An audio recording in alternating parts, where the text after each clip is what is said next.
মোফাক্কেরুল ইসলাম নাকি পুরোপুরি নির্দোষ? এটা একটু বাড়াবাড়ি হয়ে যাচ্ছে। উনি নাকি কোনো আন্দোলনই করেননি।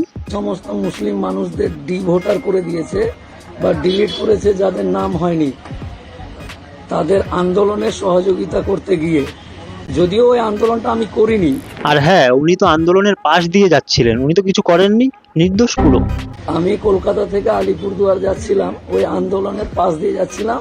তা চাচা, ওই আন্দোলনের পাশ দিয়ে যেতে যেতে গাড়ির ছাদের উপরে উঠে এইরকম শান্তির বার্তা কে দিয়েছিল যে এই এসপি, এই ডিএম, এই সিআইডি বিআইডি কে আছিস, আসবি, দম আছে?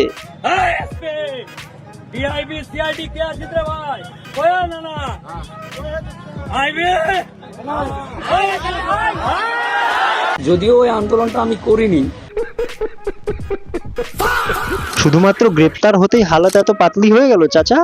এনআইএ তো এখনো তার খেলা দেখায়নি।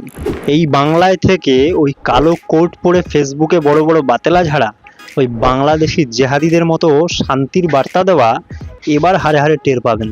দেখ কেমন লাগে।